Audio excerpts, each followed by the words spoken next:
যেই নাই কথা বলেছি গোবিন্দ বলেছে আর বলো না। কি হয়েছে জানো? ওই অন্ধকারের মধ্যে আসতে গিয়ে আমি তো পথ ভুলে গিয়েছিলাম। হ্যাঁ, ওই পথ ভুলে আমি হারিয়ে গিয়েছিলাম, কোন জঙ্গলে প্রবেশ করে গিয়েছিলাম। আমি পথ খুঁজেই পাচ্ছিলাম না, তাই তো এত দেরি হয়ে গেছে। মনে হচ্ছে কিছুই জানে না বাবা। হ্যাঁ, মানে সব প্রশ্নের উত্তর একদম তৈরি, একদম তৈরি। তাই বলছে কি আর বলো না, ওই পথ ভুলে গিয়েছিলাম, অন্ধকারের মধ্যে হারিয়ে গিয়েছিলাম, তাই আসতে বিলম্ব হয়েছে। ও তাই বুঝি? আচ্ছা বলো, তাহলে তোমার ওই বক্ষ চিরে ওই রুধি বেরোচ্ছে কেন? তোমার বক্ষ কিভাবে চিরে গেছে বলো বলো। ও আর বলো না, ওই যে বনের মধ্যে হারিয়ে গিয়েছিলাম বললাম না, ওই বনের মধ্যে হারিয়ে গিয়েছিলাম। ও ওই অন্ধকারে ওই কাটা কণ্টকের মধ্যে প্রবেশ করে গিয়েছিলাম। ওই কণ্টকের মধ্যে প্রবেশ করে ওই কণ্টকে আমার বক্রটা ছিঁড়ে গেছে। হরি বল হরি হরি বল। গোবিন্দের সব প্রশ্নই কিন্তু তৈরি। হ্যাঁ, প্রথম শ্রাবণী যাকে বলা হয়েছে, যেই নাই কথা বলেছে তখন রাধারানী বলছে আচ্ছা বলো, তা না হয় মানা, তা না হয় মানা যে তুমি এমন ভাবে বধূ পথ দিয়ে হারিয়ে গেছো বলে ওই কণ্টকের মধ্যে তোমার বক্ষটা ছিঁড়ে গেছে। তা তোমার প্রীত বসন ছেড়ে নীল বসন কেন করেছো?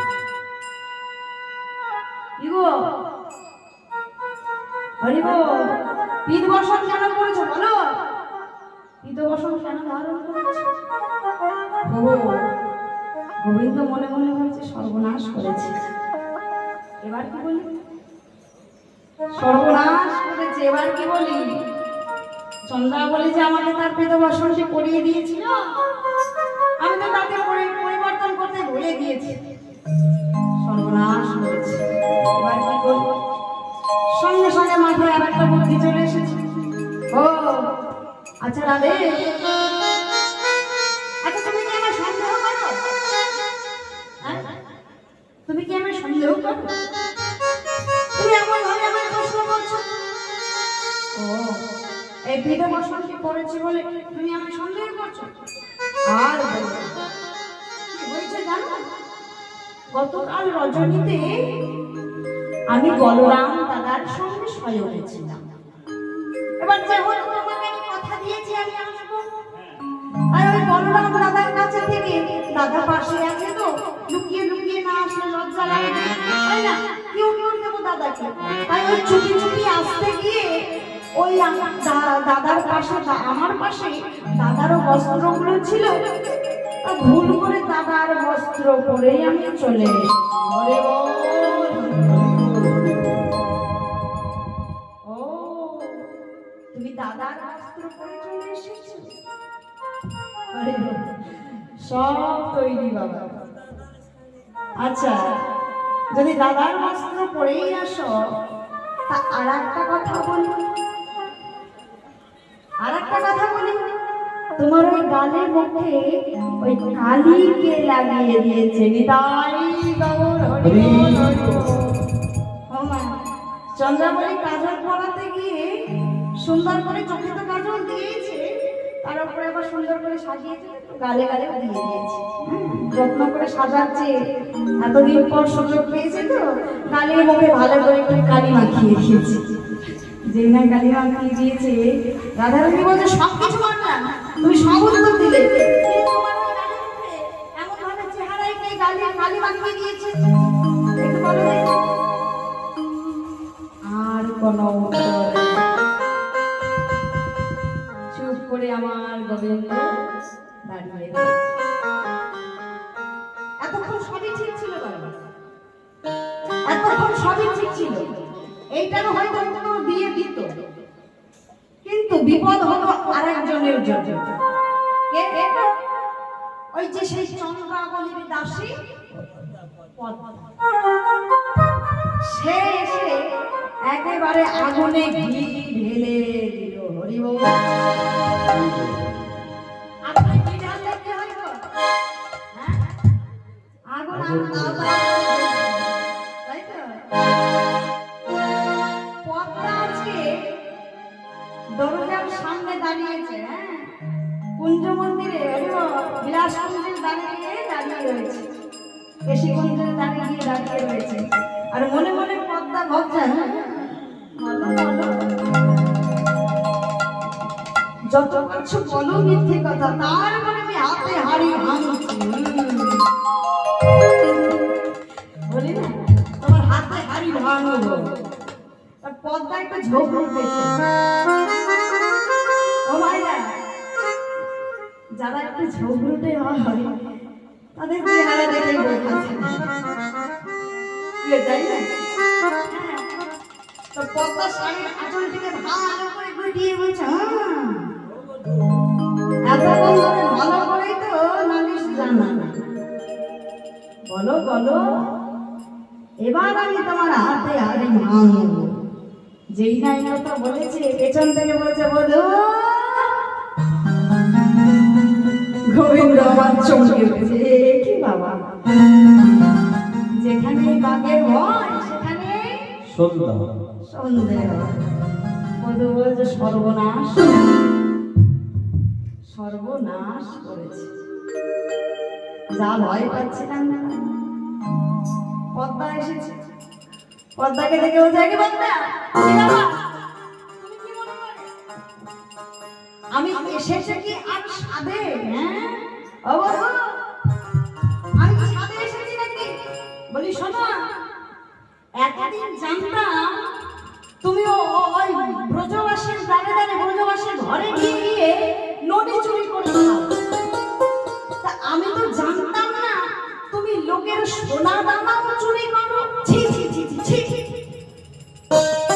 পদ্মা, তোমার এত বড় সাহস, তুমি আমাকে চোর বলছো, তারপর আমি সোনা চুরি করেছি বলছো?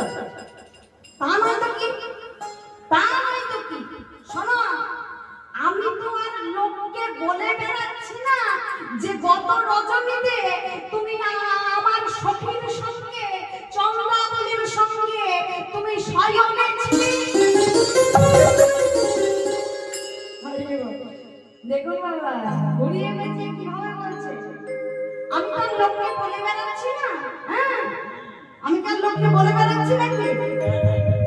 আমি তো আর লোককে বলে বেড়াচ্ছি না যে গত রজনীতে আমার পদ্মার সঙ্গে তুমি নিশিযাপন করেছ। হ্যাঁ, আর বলি শোনো, ওই যে গত রজনীতে আমার চন্দ্রাবলীর সঙ্গে নিশিযাপন করতে গিয়ে ওই যে সোহাগ বলে আদর করে আমার চন্দ্রাবলীর চরণ দুখানা আদর করছিলে, নুপুর জোড়া খুলে রেখেছিলে। তা বলি শোনো, নুপুর জোড়া জানো কোথায়? হ্যাঁ, আমার চন্দ্রাবলীর নুপুর জোড়া খুঁজে পাচ্ছি না। বলি ওই নুপুর জোড়া বুঝি তোমার ওই রাধারানীর জন্য নিয়ে এসেছো?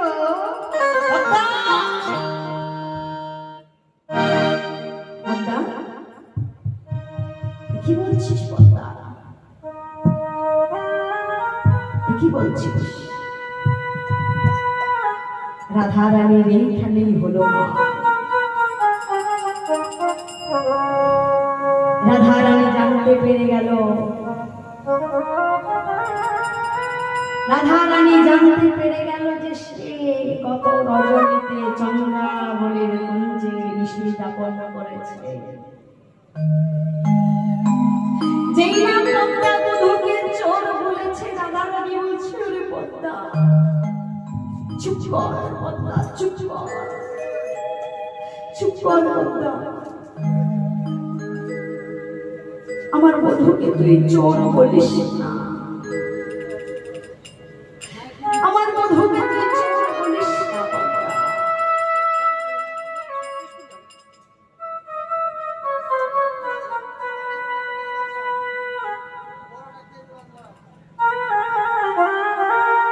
পদ্মা। তোর যতই অলংকার দরকার আমার কাছ থেকে তুই সব অলংকার নিয়ে চলে যা, তুই তোর সইয়ের জন্য। কিন্তু পদ্মা, তুই আমার বধূকে চোর বলিস না পদ্মা, তুই আমার বধূকে চোর বলিস না। কেন জানিস পদ্মা, কেন জানিস পদ্মা, আমি বধূ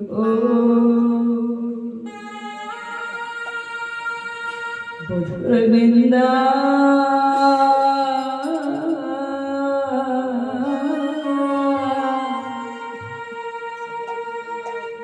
বধূর নিন্দা সইতে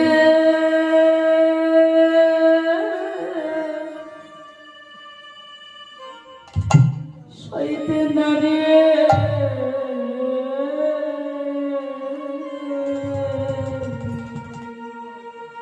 আমি যে বধূর নিন্দা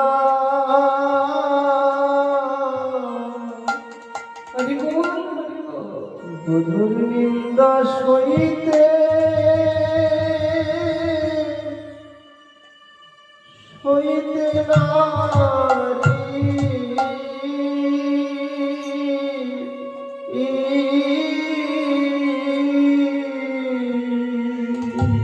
আমার বধূ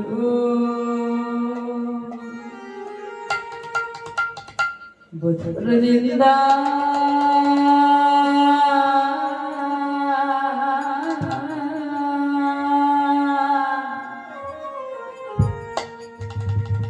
বধূর নিন্দা সইতে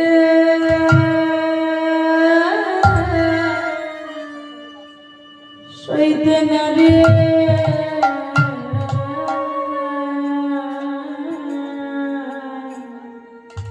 আমি যে বধূর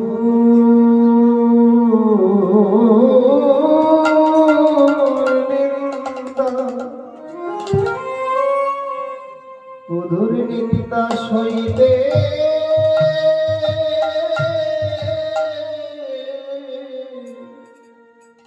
সইতে নারী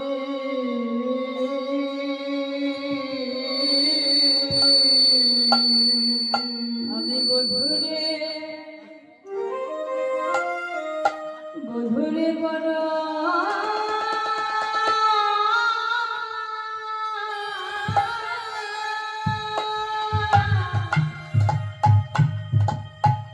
বধূরে বড় ভালো ভালোবাসে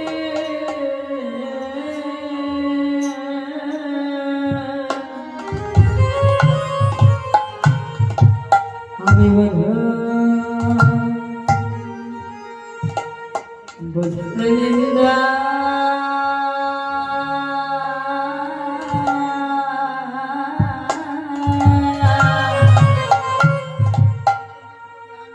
বধূর নিন্দা সইতে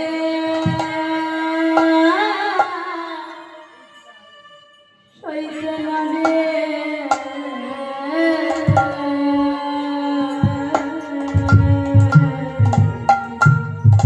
আমি বধূ যে বড়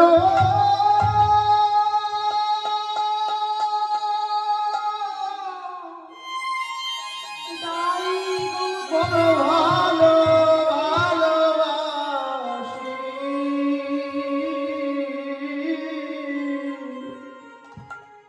আমি যে বধূ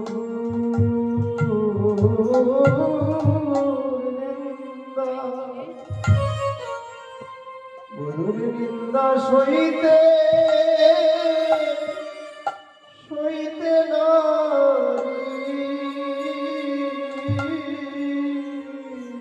আমি বধূরে বড়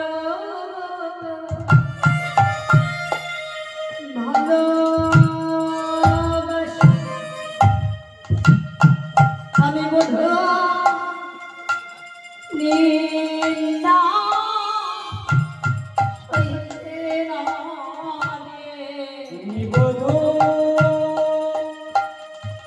বড় হরি বল ভালোবাসি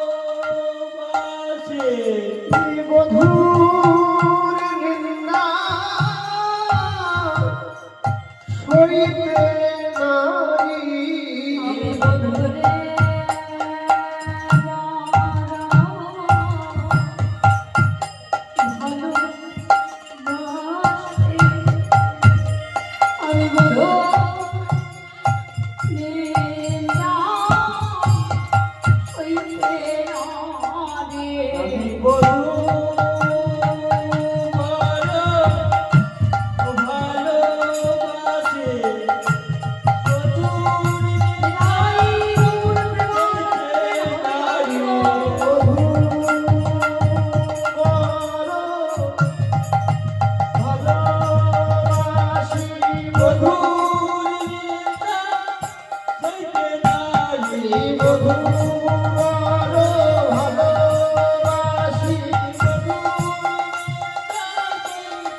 বধূকে চোর বলিস না।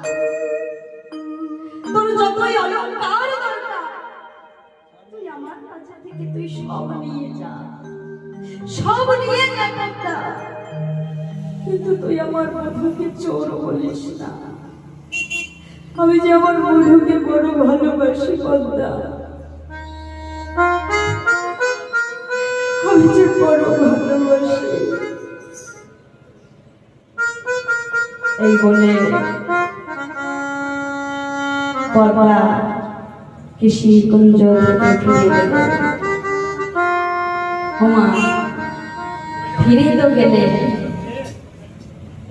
কিন্তু আগুন যে ধরিয়ে দিল।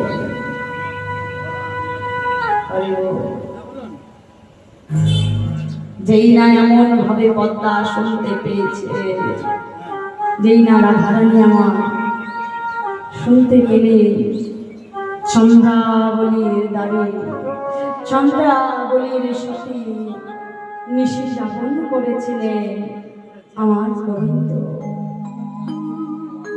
আমার গোবিন্দ গত রজনীতে চন্দ্রাবলীর সঙ্গে নিশি যাপন করেছিলেন। যেই না শুনতে পেলে অমনি সময় রাধারানী আমার মুখটি ঘুরিয়ে বসে রইলেন। বদন থেকে আর বধূর দিকে চাইলেন না। ললিতা বিশাখাকে বলছে, ললিতা ললিতা ললিতা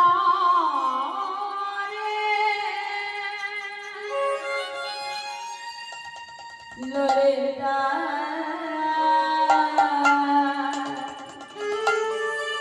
ওরে ললিতা ললিতা বিশাখা তুই ওকে দূর হয়ে যেতে বল ললিতা, তুই মধুকে দূর হয়ে যেতে বল। আমি তার বদন আর দর্শন করব না, আমি তার বদন দর্শন করতে চাই না ললিতা, দূর হয়ে যেতে বল, দূর হয়ে যেতে বল। আমি চাই না তার বদন দর্শন করতে। ছি বধূ, ছি,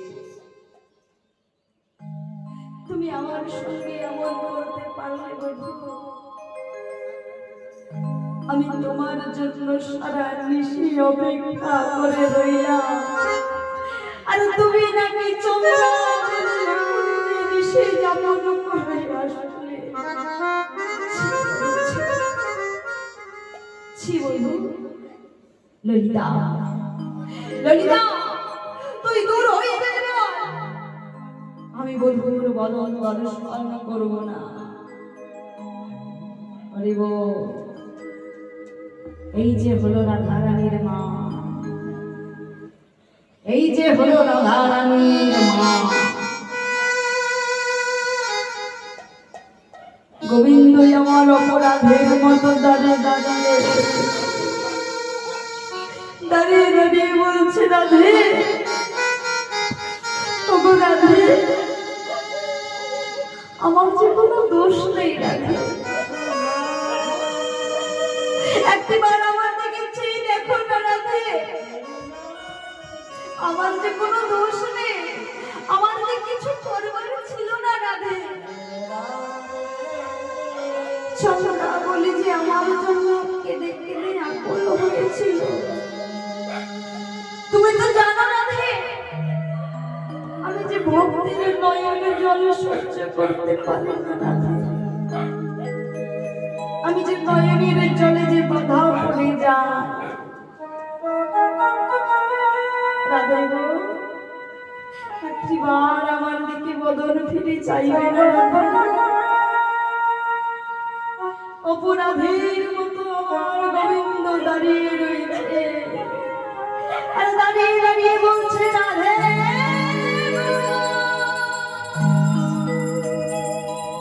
রাধে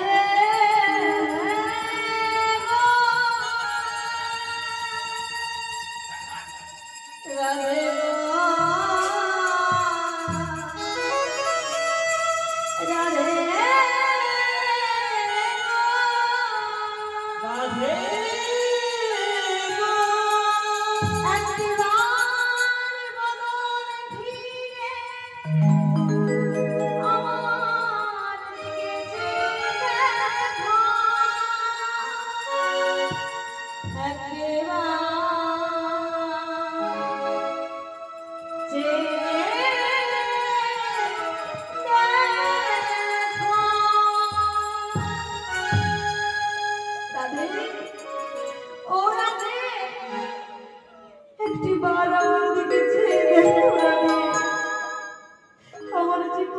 শুনে তুমি আমায় ক্ষমা করে দাও, তুমি আমায় ক্ষমা করে দাও রাধে, ক্ষমা করে দাও। ওমা, রাধারানীর যে বড় মান হয়েছে গো, এই মান যে সহজে ভাঙবার নয়, এই মান যে সহজে ভাঙবার নয়। রাধারানী বলছে ললিতা, ললিতা রে, বধূ যেইখানে বসে রয়েছে বধূকে দূর হতে যেতে বল, আর দূর হয়ে যাওয়ার পর সেইখানে মাটি তুই খুঁড়ে ফেলে দে। হরি বল, হরি বল। আর সেই মাটি খুঁড়ে ফেলে গোবর ছড়া দিয়ে সেই জায়গাটা শুদ্ধ করে দে। সেই জায়গাটা তুই শুদ্ধ করে আসনটি পরিবর্তন করে দে। এতটাই মান হয়েছে বাবা,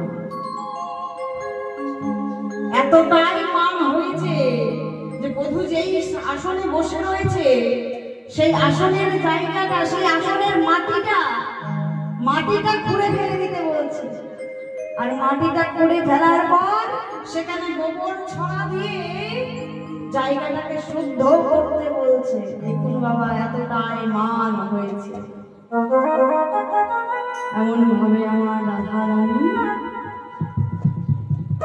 মান করে বসে রয়েছে।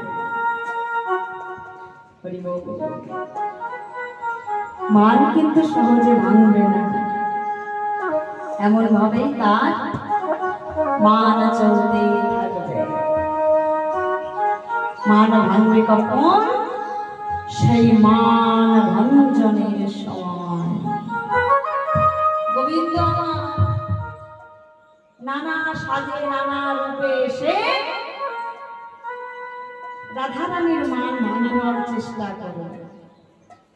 কখনো মালিনীর বেশ ধরে, কখনো বেদিনীর বেশ ধরে, এমন ভাবে আমার গোবিন্দ রাধারানীর মান ভাঙাতে আসবে।